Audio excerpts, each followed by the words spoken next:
Okay, this is Jimmy Job. You're listening to Motor City Rock Talk. Today, my guest is founding member, probably the founding member of a band that my band opened up for back in the 80s, possibly a couple times. I know at least once. They were called the Mystery Girls and later changed the name of the band to the Junk Monkeys.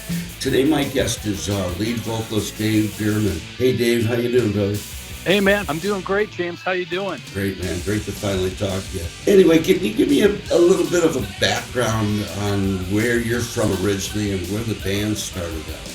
Yeah, I can. You know, the band you're referencing right there, the Mystery Girls and the Junk Monkeys, came right out of the Dearborn public school system. Wow. So we were all high school friends at Etzel Ford High School there in Dearborn. And, you know, we definitely all identified with each other kind of early on as having, you know, a passion for music and, you know, a shared love for a certain kind of rock and roll. And, you know, we didn't even really agree on what constituted great rock and roll, but we were passionate about it. So there were, you know, Kevin Perry, the bass player, and myself were, you know, certified punk rock kids. I thought you were power punk, kind of pop punk. Yeah, you know, I think all of our influences kind of mashed up together there. You know, I think it worked for the better that there wasn't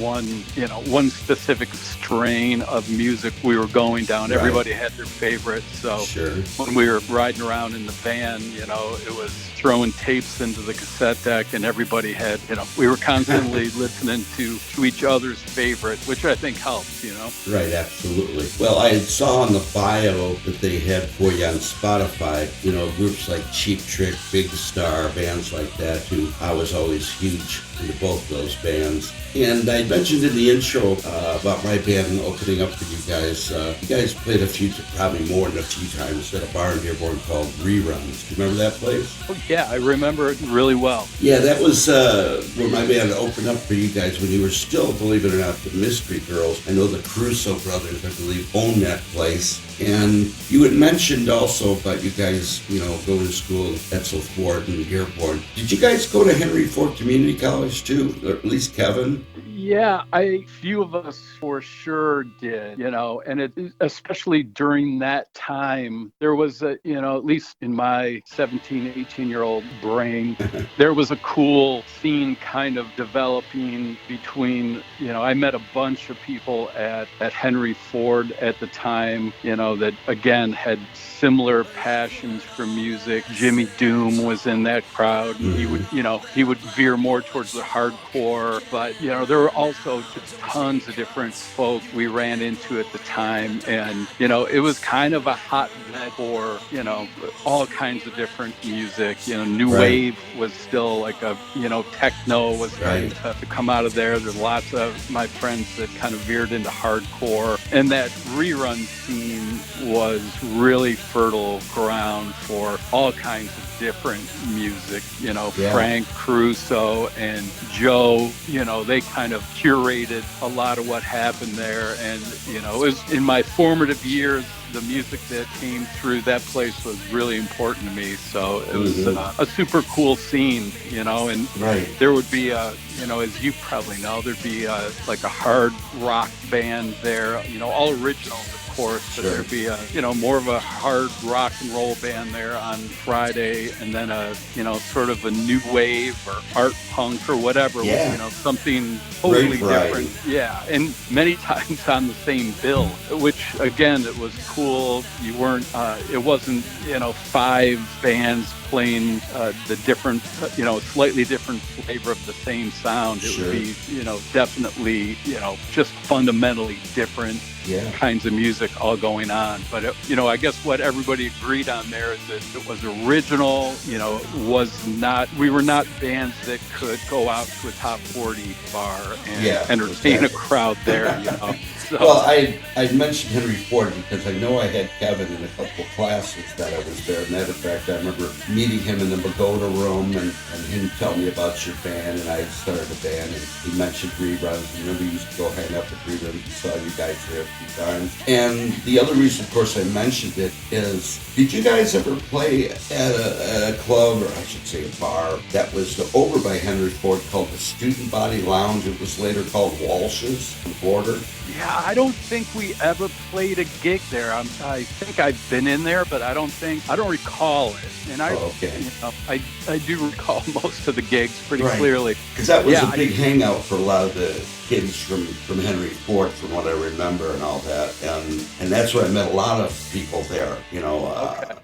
Brian, who knows you guys, Brian Kirchner, I believe his name was. I go back with him. We were roommates. We lived right down the street on Granville there in Warrendale. All right. And so we used to hang out there, and of course every Friday night we'd go to reruns or Hamtramck Pub or whatever, in those days. Yeah. Because like you said, you could see a great variety of bands. One night Elvis Hitler, another night you guys would be there, you name it. I remember seeing the Cowboy, what was it, the Cowboy Junkies, not Junkies. Cowboy Junkies did play at reruns, like way back in That's the the Canadian band, right, with the girl? Yeah, they were Toronto. Yeah, because Brian was the one that hooked them up and got them in there. I remember that. So we went to that show. Inside Out was another band that we took to. Yeah, they were really good. And it's funny, I mentioned it to Brian the last time I saw him, and it was probably years ago. But, Brian was, I thought, like a major tastemaker for a lot of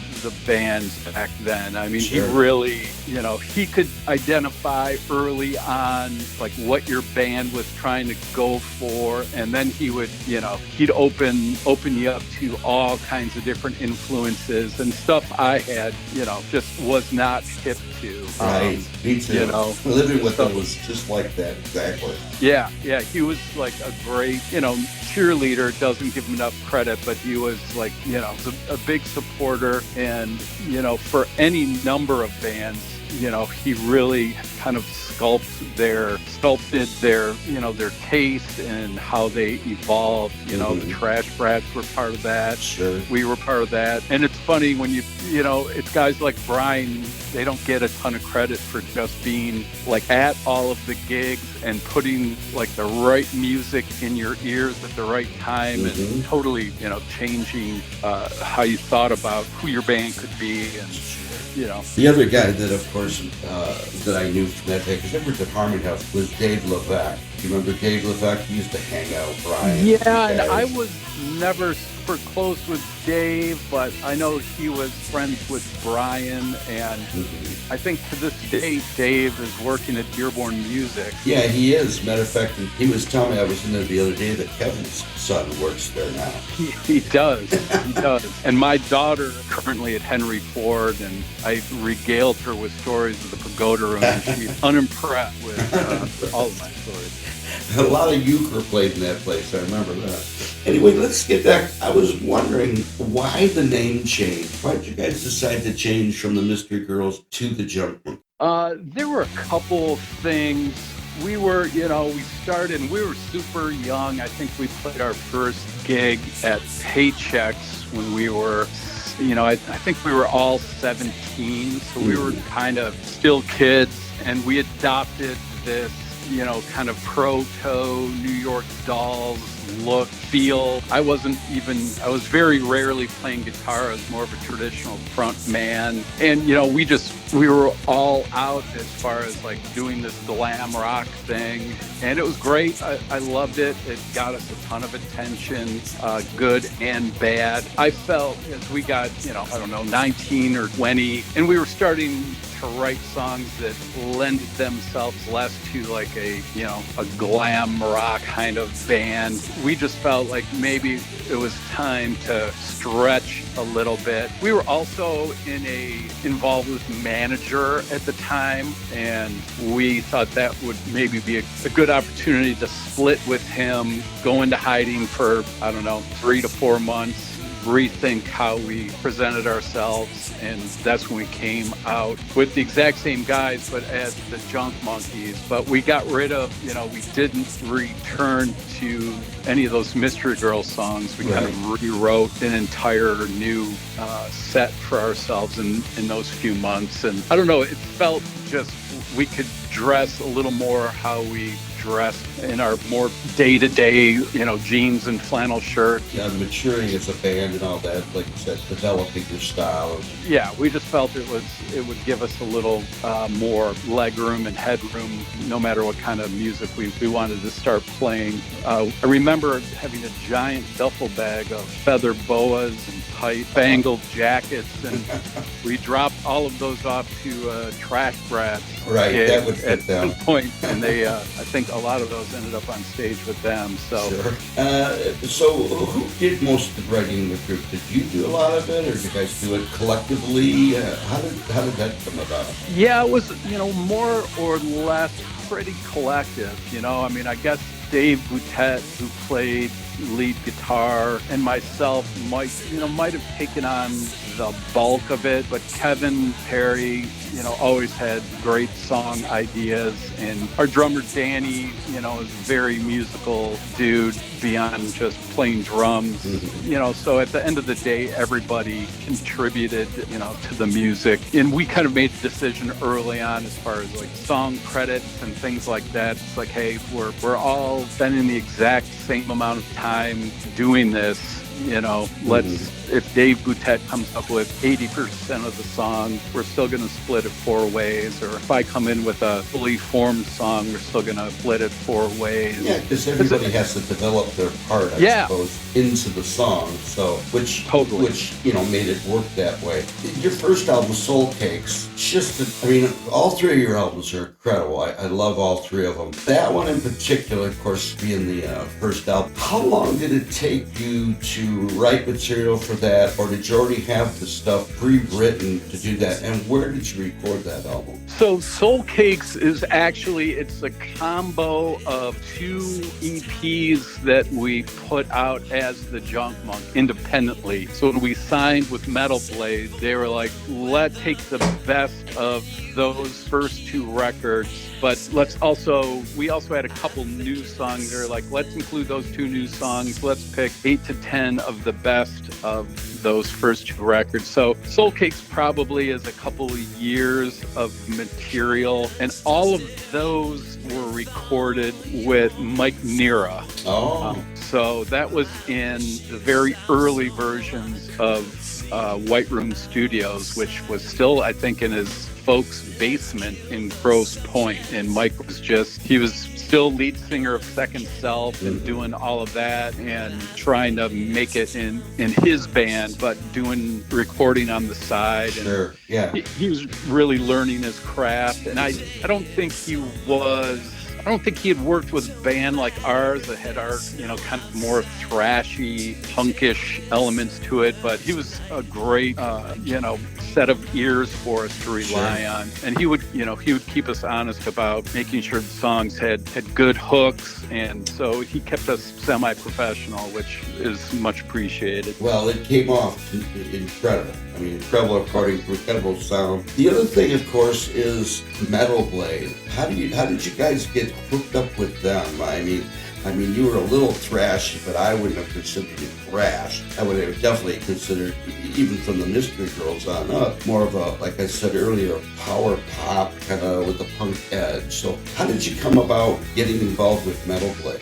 Like every band back then, we were sending out, and at that point we had a couple self-released records, so we were shooting them out to every label in the business, and we got some attention from Capitol Records and had an A&R person there who actually fell in love with a lot of Detroit and Canadian bands. She just had a love for the sounds that were coming out of the Detroit area at the time. So, she called us and actually set up a night for us to do a showcase for the president of Capitol Records, who was in town he was in Detroit for some function and actually limoed his ass over to Paychecks, where we played Tuesday night gig. And he was impressed, but not impressed enough. So he thought, yeah, they're okay. I don't know if that's our thing, if they're Capitol Records material. Right. They knew and were tight with the folks from Metal Blade, who were trying to widen their spectrum from just bands like Cannibal Corpse. Mm-hmm. And they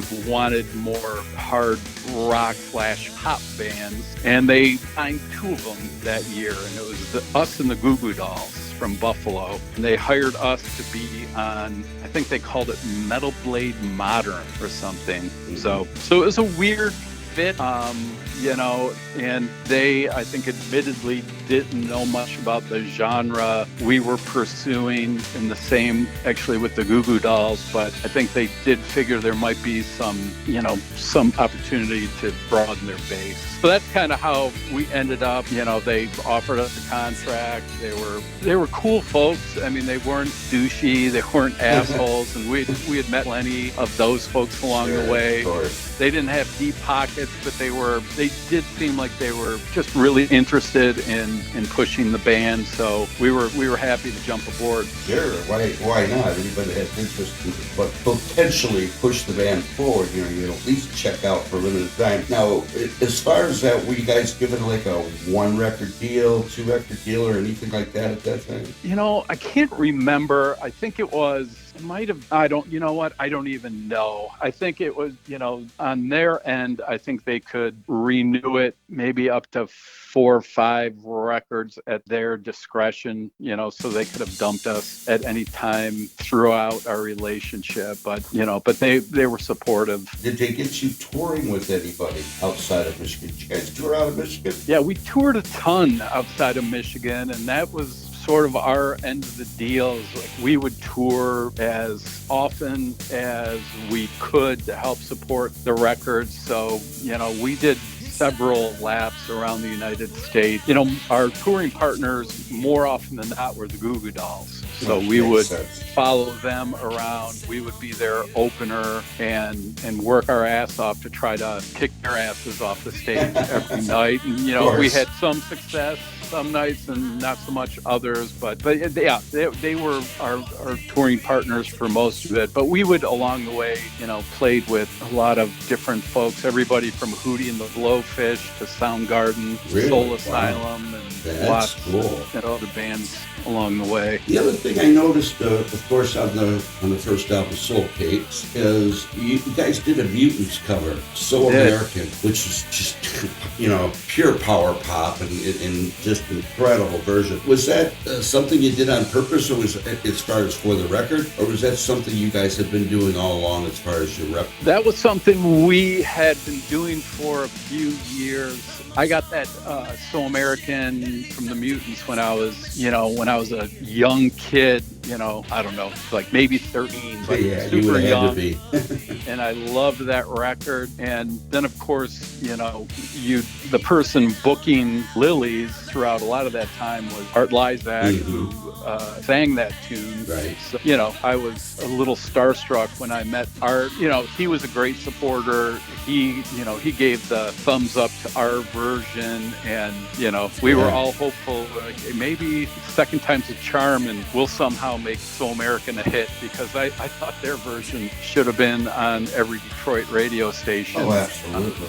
And how it wasn't, I don't know, but we were happy to give it life for a new generation of people. I have a lot of folks who come up and talk about that song and assume that we wrote it. I'm always quick to remind them, it's like, that was already out there in the world when we got it. So that all credit goes to Art Lysak, Tom Orwatz, and the Mutants on that one. Right. And I mean, I don't pick that out as saying it's my favorite as far as that. I like all of your stuff, to be honest. I always have. But I was just interested because I knew the Mutants, being from Detroit and being kind of that punk thing from the early days and all that, would have been an influence on you guys. The other thing, of course, the second album. One of the songs on the second album that really sticks out to me, because first of all, the title, quite ironic, is a quick one. It says it's a quick one, yet it's over 6 minutes long, and it starts out with some kind of what sounds to me like a sea shanty kind of vocal part. What was that all about? The first mini opera from Townsend and the Who. Right. So, yeah, I knew that, the title, yeah. Yeah, so if you've ever seen the Who documentary, The Kids Are All Right, they do there's an incredible live version of that song that is like not even recognizable to the album cut. It's like just incredible, just supercharged version. Kevin and I probably saw that movie 5 times, and it was always like, holy shit, that it's just incredible. And we challenged ourselves during, one summer. It's like, like you said, it's like 6 or 7 minutes long, and there are probably 4 or 5 different movements within the song. So it's a sea shanty, there's a little cowboy sort of tune, there's a little ballad in there, but then there's also these big bombastic moments within it too. So we spent the summer, and we workshopped that thing until we had it down, and it was always sort of a bit of a showstopper in our set. Some people, I think, were annoyed. Well, your other stuff isn't that long, but that might have been why. But I think it's genius. Thanks. Yeah, we loved it, and especially when we were touring, like that would always get people's attention, even if they didn't know anything about the band. We'd get a lot of people after the show going, "I can't believe you guys covered Quick One." Like I've never heard that. So that it was just a fun thing to draw a crowd, and that, like you said, it had to be quite a lot of work putting that together as far as different parts and tying it in.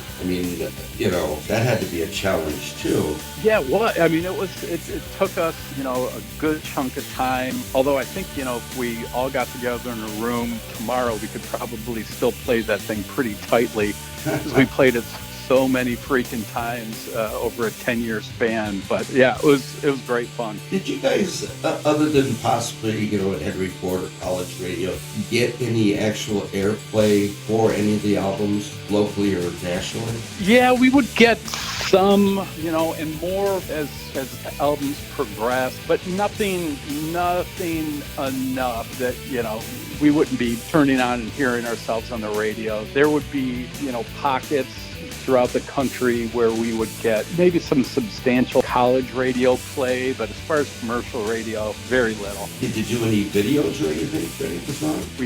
We did a few videos, nothing for Soul Cake, but 5 Star Fling, we did a video for a song called I Don't Mind, and for Bliss, we did a video for the title song. So, and I think, those got shown around, and I don't think they ever made it to MTV, so again, it was like, they'd get shown around, but never on the super big platforms. Big stage. Are you guys, I know you've got a new, well, probably not new now, but you're still playing, you've got like a band of your own with some of the members of the Giant Monkeys. What is that all about? And are you guys actually playing out much, or is that? We don't play out a lot. As we go into this year, we're planning more shows than we've played in the past. So hopefully it'll be a little bit busier year, but it is David Bierman Overdrive, or we just call it DBO. And it's Kevin from the Junk Monkeys. It's Stephen Palmer, who plays in the High Strung, Jim Faulkner on drums, and Dave Feeney, who produced 5 Star Fling and produces, a ton of different records, both locally and nationally, and runs Temperamill Studios in Ferndale. That's Dave from the Orange Roughies, correct? Yes. Yeah, Dave was in the Orange Roughies. He was in the Hysteric Narcotics. Yeah. Blanche you played in. So it was interesting earlier when you had said that you recorded the first album with you. I originally thought it was Dave Beatty because I knew you guys had a relationship with them. Did you in any way initially reach out to record with him and then decide to go the other route, or was his studio not up and running at the time? You know, I think at the time of our first couple records, I think he was doing something very similar to Mike Nira, but on the other side of town. So Dave would have probably been recording bands out of his folks' basement in Livonia, you know, and eventually he would go on to do Temperamill, and Mike and Andy Nira, along with Al Sutton, would go on to create White Room Studios, and Al now has Rust Belt Studios. So yeah, I don't know if Dave was up and running as when we did the first two EPs, but we did go to him for Five Star Fling. So that was our first actual, you know, we had actually a little bit of a budget from Metal Blade. We were able to spend, you know, a couple weeks in the studio. And isn't it funny to think that, you know, nowadays bands can take, you know, months, possibly a year to record the albums. Back in those days, bands that were putting out substantially, you know, strong material could do it in a couple weeks. Yeah. That just blows my mind. I mean, you got to be prepared to go in there and do it, but still, you know, you're talking overdubs, vocals, and all that stuff, and you can do it in a couple weeks. I hear that more and more of the older bands, and it amazes me. Well, when we did so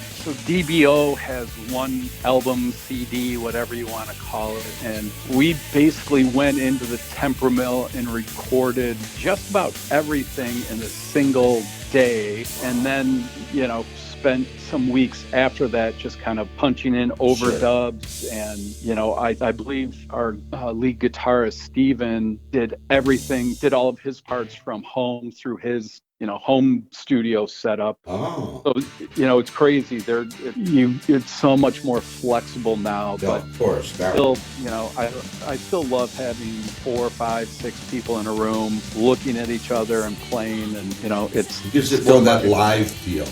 Yeah, it's still my preferred method of doing it. Did you guys ever record anything live, or do you have anything live out there as far as video from any of the old days? There might be some things. I think there are a few things popping around YouTube, different, you know, I think there's a Junk Monkeys, a Paycheck from the 80s. Then I think somewhere in 2000 there is a Junk Monkeys reunion from the Logger House, where we all look considerably older. Actually sound probably a little bit better, strangely, but, you know, nothing, you know, as far as, and then, you know, there are some recordings that more like bootleg recordings. Sure. that I've heard, but nothing official, no. Now, in this new project you've got, do you guys do any of the Junk Monkey songs? Yeah, we do. We don't have we've got about a dozen or maybe a little more of our own tunes. So we'll throw in 2 or 3 Junk Monkey songs that feel like they fit the band, and they fit the set list really well. You know, the new band is, you know, we can handle the harder stuff, but it's also nice if we want to do some slower tunes. It's really nice having like Dave being able to add color with pedal steel, and Steven's guitar playing is outrageously good. So it's a really, really flexible band. Well, the Junk Monkeys material is all on Spotify. Is there anywhere where people can hear this new group's music? Or is that out anywhere? You should be able to find us on all of the streaming. Oh, they're on. Oh, it's on Spotify also. Yeah, you should be able to get us on Spotify and Apple and all the rest. We do have also a 45 that is available on I-94 recordings that we just put out about a year ago. I love the single, the A-side's an original, the B-side. Jim Rinn, who runs I-94 Records, asks that anybody that does a 45 for his label, the B-side be a cover of a Detroit band. So we did a outrageous Cherry tune. So that was super fun. You had mentioned the early stuff that went on Soul Cakes were from EPs. Was that originally then out on vinyl, or were they on cassettes? There is. So the very first Junk Monkeys release was called Firehouse, and that was, I don't know, maybe 10 songs. And then the next year we put out a record called Kick Out the Jelly, which was like an EP that was probably like 5 or 6 songs. And that's when we signed with Metal Blade. Okay, so that was what you had been more or less shopping at the time, was that stuff? Yeah. And then, for the first Metal Blade release, that was when it was, let's combine Kick Out the Jelly and Firehouse. And you guys go back in the studio, record these 2 new tunes, we'll round it out and put that out as Soul Cakes. So that's kind of how that came about. Yeah, it's really cool. I mean, other than Kevin, who's in your new project there, are you still in touch at all with the other members that were at the Junk Monkeys? Yeah, I see Danny Allen, our drummer, plays in a great band also with Kevin called Pedals of Power. So I go and see those guys whenever they're out and about playing, and he's still an incredible drummer, and he plays with a ton of different bands as well, punk rock and, maybe even some more hard rock-ish metal bands. Dan's replacement, Glenn Scanlon, talk to you once every month or a couple months. He's great. Dave Boutet, I don't talk to as often, but he's doing really well too. He and his wife have musical projects, but he's mostly in Dexter and Ann Arbor, and I'm just not out that way. But there's, it's everybody is, cool with everybody else. I don't think we have ever had too many personal issues with each other, so I think we all root each other on.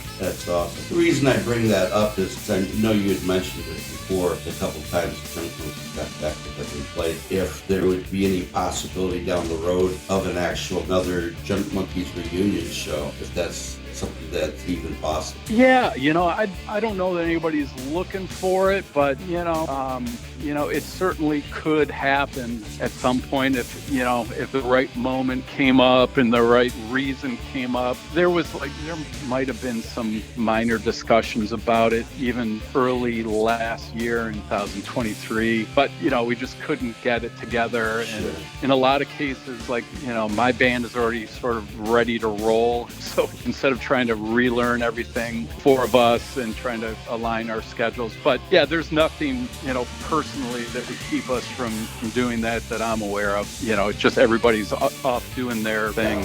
Well, Dave, I'm not going to take up any more of your time. I really appreciate you talking to me today. I wish you the most success in the future.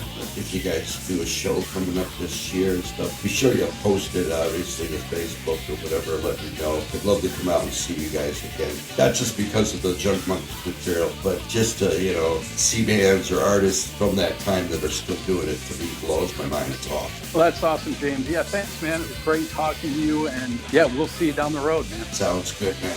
All right, man. Thanks a lot. You have a good one. Okay, this is Jimmy Jive, and you're listening to Motor City Rock Talk. My guest today, of course, was Dave Bierman from originally from the Mystery Girls, and then the Junk Monkeys, and now he's got a new project with Kevin Bierman from the Junk Monkeys called David Bierman Overdrive. If you haven't checked that out, check it out. It's on, like you said, all the media sites. It's Spotify, Apple, Amazon Music, and whatnot. Anyway, till next time, keep rocking.